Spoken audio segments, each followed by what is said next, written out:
کے لیے چلیں گے سینٹ اجلاس میں، جہاں نگراں وزیر خارجہ جلیل عباس جیلانی اظہار خیال کر رہے ہیں۔ ہمارے لیے بہت ہی اہمیت کا حامل ہے۔ جناب چیئرمین، کشمیر فلسطین کے اوپر جو قبضہ ہے پچھلے کئی برس سے ہے اسرائیل کا، غزہ کے اوپر پچھلے 17 سال سے ایک قبضہ چل رہا ہے اسرائیل کا، لیکن جس طریقے سے 7 اکتوبر کے بعد ان کے اوپر ظلم و ستم کے پہاڑ ڈھائے گئے ہیں، جس قسم کی شہادتیں ہوئی ہیں وہاں پر، جس طرح سے بچوں کو، عورتوں کو اور ان کو شہید کیا گیا ہے، اس کی میرے خیال میں ہماری جو موجودہ تاریخ ہے اس میں اس کی مثال نہیں ملتی۔ میں کل رات ہی جناب چیئرمین یونیسیف کی ڈائریکٹر جنرل کیتھرین رسل کو سن رہا تھا، اور انہوں نے ایک بہت ہی اہم بات کی۔ انہوں نے کہا کہ پچھلے 2 ہفتے سے جو وہاں پہ ظلم ہو رہا ہے غزہ میں، غزہ ایک قبرستان کا ایک نمونہ پیش کر رہا ہے۔ ان کے مطابق، یونائٹڈ نیشنز کے مطابق جناب چیئرمین،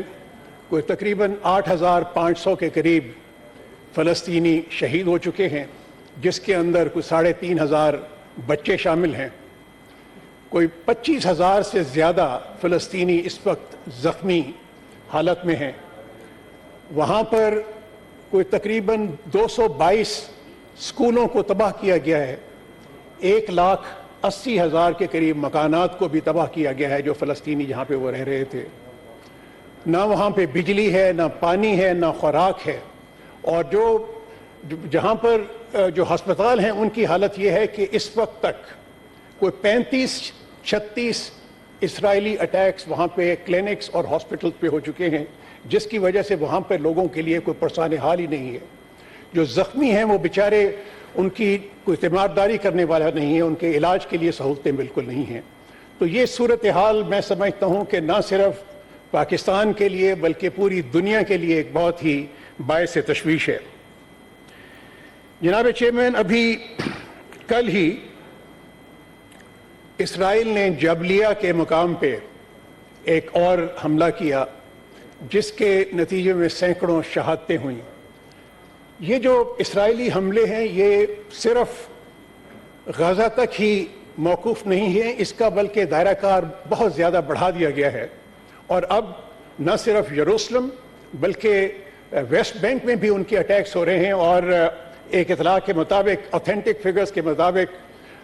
یروشلم میں بھی اور ویسٹ بینک میں بھی بے شمار شہادتیں ہو چکی ہیں۔ لیکن جناب چیئرمین، جس بات کی اہمیت یہ ہے کہ یہ جو یونائٹڈ نیشنز کے فگرز جو دیے گئے ہیں، according to various independent sources, شہادتوں کی اصل تعداد اس سے کہیں زیادہ ہے۔ جناب چیئرمین، جو پاکستان نے یہ مسئلہ جو سا ہے، اس کے لیے جب سے یہ شروع ہوا ہے، اس میں ہم نے بہت ہی ایک پرو ایکٹیو رول ادا کیا۔ نہ صرف یہ کہ پاکستان نے اس کے اوپر ایک بہت ہی واضح سٹیٹمنٹ دی، نہ صرف آپ کی طرف سے ایک بہت واضح پیغام دیا گیا فلسطین کے بھائیوں اور بہنوں کے لیے، بلکہ حکومت کی جانب سے بھی ایک واضح پیغام دیا گیا۔ اور پرائم منسٹر نے، جو فلسطین کے صدر ہیں محمود عباس، ان سے بات کی۔ میرا رابطہ رہا OIC کے تقریباً تمام جتنے اہم ممالک کے فارن منسٹرز تھے، باشمول سعودی عربیہ، UAE، قطر، ترکی، جارڈن، ایجپٹ، ان سب کے ساتھ میرے بات چیت ہوئی، اور ہم نے اپنی پوزیشن کوآرڈینیٹ کی خصوصی طور پہ سعودی عربیہ اور ادر لائک مائنڈڈ کنٹریز کے ساتھ۔ جناب چیئرمین، اسی ایفرٹس کے نتیجے میں پاکستان اور سعودی عربیہ نے جوائنٹلی OIC کا ایک special session, extraordinary session, اس کا اجلاس طلب کیا گیا سعودی عربیہ میں، جدہ میں، جس کے اندر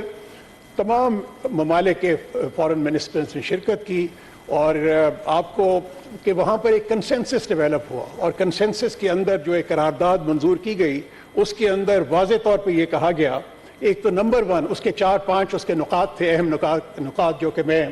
بیان کرنا چاہوں گا۔ ایک تو نمبر 1 کہ سیز فائر، اس کو امیڈیٹلی اس کو ڈکلیئر کیا جائے۔ دوسرا یہ تھا کہ وہاں پر